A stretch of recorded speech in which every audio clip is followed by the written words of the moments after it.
Alors, le Secours catholique agit au sein d'un réseau international qui s'appelle Caritas Internationalis. C'est une confédération de plus de 160 membres. Dans le cadre de l'urgence, il y a des appels d'urgence, des emergency appeals. En fait, c'est un mécanisme qui sert à un partenaire dans un pays qui est touché par une catastrophe humaine ou naturelle de solliciter la solidarité d'un réseau. Dans ce cadre-là, ce mécanisme s'est déclenché immédiatement le 12 janvier 2010 et ça a créé quand même une synergie, un élan très important de solidarité de la Confédération.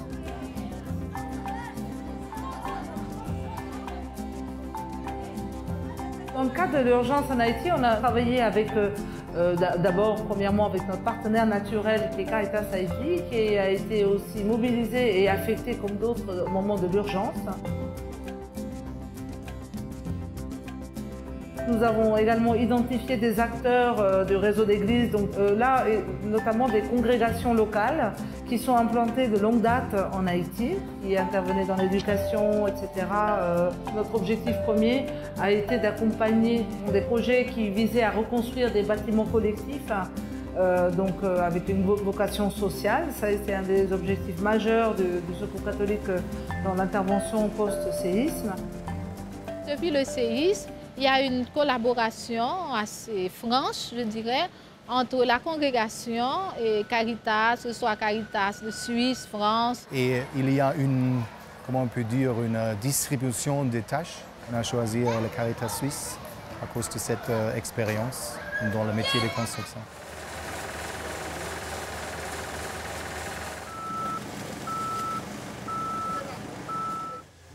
Nous avons une vingtaine d'écoles disséminées à travers le pays. Aujourd'hui, nous avons plusieurs jeunes de nos écoles professionnelles qui travaillent dans cette construction. En tant que salariés, parce que ce sont des jeunes aussi et défavorisés qui ont besoin d'aider leurs parents. Et ce n'est pas seulement dans cette construction qu'ils travaillent, ils travaillent aussi ailleurs dans des écoles que les salariés ont à reconstruire. Caritas Autriche, qui avait déjà construit les baraques, n'avait pas les moyens suffisants pour construire l'école. C'est ainsi qu'avec l'appui de Secours catholique, ils ont pu construire le type d'école que nous voulons et avec la capacité, la quantité d'enfants que nous devons recevoir. Nous travaillons de manière prioritaire avec des acteurs du réseau Caritas ou autres acteurs de la société civile.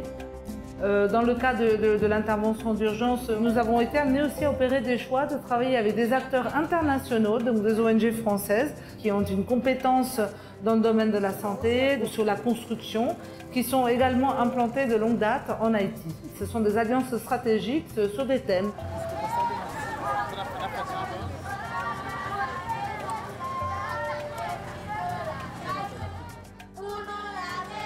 Nous avons un partenariat avec Médecins du Monde France et Médecins du Monde Canada qui ont permis d'accompagner des processus de transfert de compétences vis-à-vis des institutions locales, des autorités locales.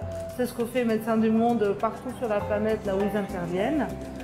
Et donc nous nous sommes engagés dans ce processus d'accompagner ces transferts. C'est plutôt nous-mêmes qui appuyons le MSPP. Parce que le projet avec Caritas, justement, c'est un projet de renforcement du bureau communal sanitaire de Delma dans la prise en charge du choléra au niveau de la commune de Cité-Soleil. Là maintenant, sans Caritas et sans Médecins du Monde, je ne crois pas que MSPP pourrait avoir ce centre fonctionnel comme c'est fonctionnel là maintenant.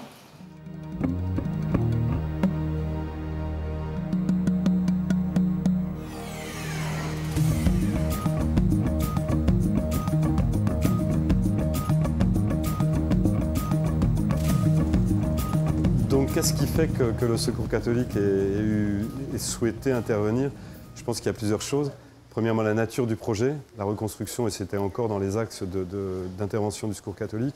L'activité économique, où les gens de la zone interviennent et construisent ou fournissent eux-mêmes, fabriquent eux-mêmes une partie des matériaux. Et puis troisièmement, l'importance, la grande importance de la participation des bénéficiaires. Ce sont des maisons qu'ils vont construire en grande partie eux-mêmes. Une partie des 100 maisons, les 40 construites et les 60 réparées, est financé avec le soutien du Secours catholique, mais aussi une bonne partie de l'activité, l'atelier de fabrication des gabions, l'atelier de fabrication des charpentes, et également un centre de ressources pour permettre d'exposer, de montrer les techniques de construction économes en matériaux, respectueuses de l'environnement, solides.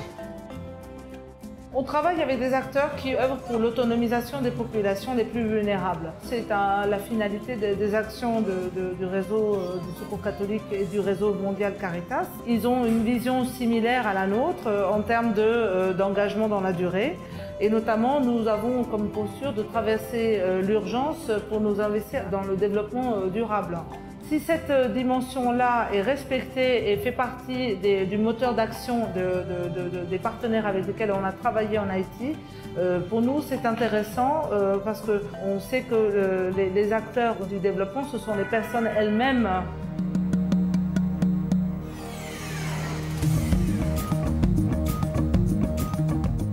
À partir de ce contexte du tremblement de terre, un groupe de citoyens, de citoyennes, se sont réunis et on n'a pas voulu rester à l'action urgente.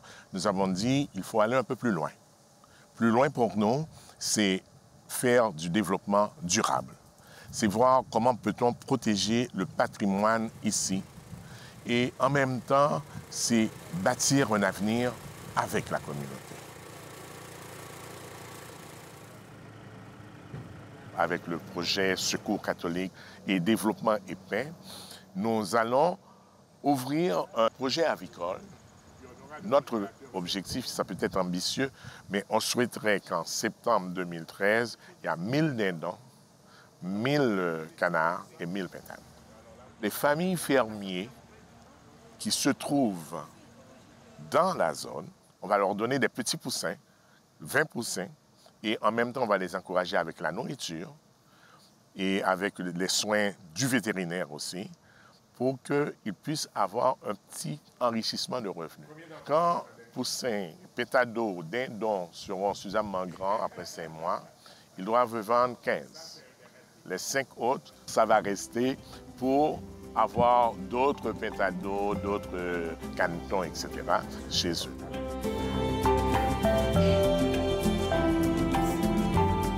Nous avons été amenés à développer un petit bureau ici au Secours catholique, du Secours catholique en Haïti, composé de chargés de mission qui ont eu pour rôle d'être des interlocuteurs privilégiés avec des acteurs locaux, considérant que pour juger de la pertinence d'une demande, il faut quand même s'appuyer sur une analyse locale, un dialogue. Donc, nous ce dont je veux... Avec les jeunes partenaires qui sont principalement des partenaires locaux, notre rôle consiste aussi à les accompagner sur les différentes étapes de l'approche projet. En gros, c'est travailler avec le partenaire pour clarifier ce qu'ils veulent faire, pour s'assurer que ce qu'ils veulent faire corresponde à leurs objectifs et voir ensemble les moyens humains, financiers, logistiques, etc. qu'il faut mettre en place pour mener ces activités. C'est une approche qui n'est pas toujours connue de tous et donc on travaille avec eux sous forme d'information, formation pour réaliser ces différentes étapes. Avec le support de la Caritas française, nous avons maintenant un bureau formé pour 11 personnes. L'objectif de cette structure d'administration, c'est première, pour donner toute l'information claire et transparente à l'Assemblée générale. Et deuxième, pour les bailleurs de fonds. Les bailleurs de fonds doivent connaître l'histoire de la FHRD qu'il a fait. Non, c'est pas seulement l'histoire des activités, mais aussi l'histoire comptable. Et il doit reconnaître qu'il y a une structure professionnelle, des professionnels, qu'il peut répondre à un niveau professionnel à les bailleurs de fonds. Il faut construire quelque chose ensemble avec les partenaires, voir les possibilités d'un travail à plus long terme.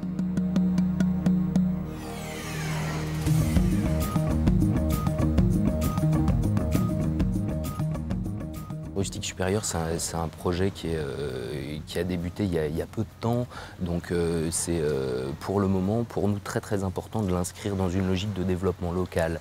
et donc d'ouvrir la porte aux jeunes qui habitent dans les environs. La volonté première, c'est une volonté liée à la formation professionnelle, à l'acquisition de compétences parasismiques et paracycloniques dans le cadre de construction, et puis avec une deuxième étape qui serait justement la mise à l'emploi d'un maximum de jeunes.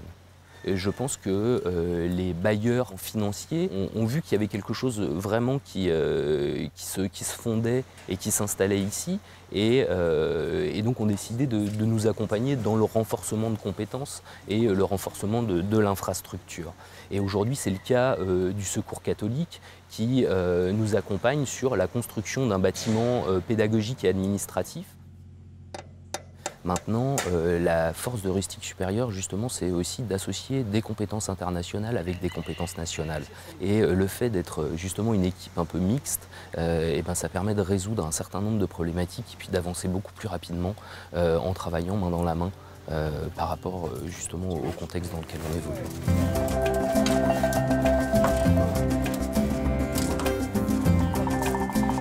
En Haïti, le Secours catholique, travaillons déjà avec des partenaires locaux. Nous avons été aussi abordés, approchés par des acteurs qui intervenaient déjà dans des projets de développement de long terme, que ce soit dans le développement rural, dans l'éducation, même dans le domaine de la santé, qui nous ont sollicités car ils avaient été affectés par le séisme.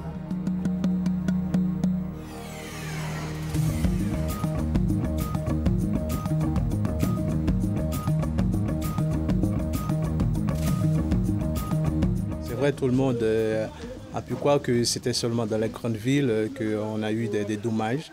C'était complètement fissuré, le bâtiment. Donc on attend encore certains fonds pour reconstruire complètement le bâtiment.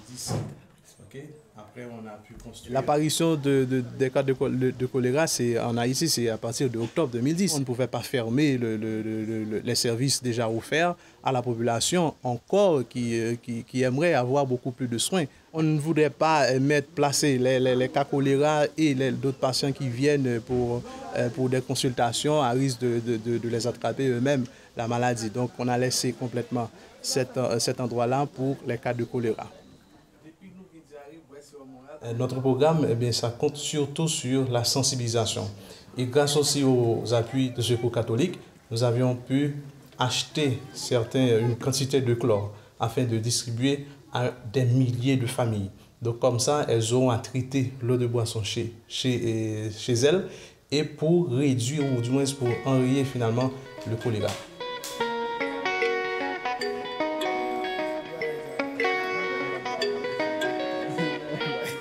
Dans le cadre de programmes d'urgence où la nécessité est d'intervenir rapidement avec des actions pertinentes, le Secours catholique a aussi pour mandat d'engager des fonds qui sont issus de la générosité du public dans un laps de temps donné. Le donateur veut que les fonds qu'il donne à une organisation comme le Secours catholique puissent être dépensés rapidement par rapport à un besoin humanitaire immédiat. Notre objectif au Secours catholique, c'est de gérer avec soin cette générosité pour qu'elle ait un impact immédiat et en même temps avec des effets durables.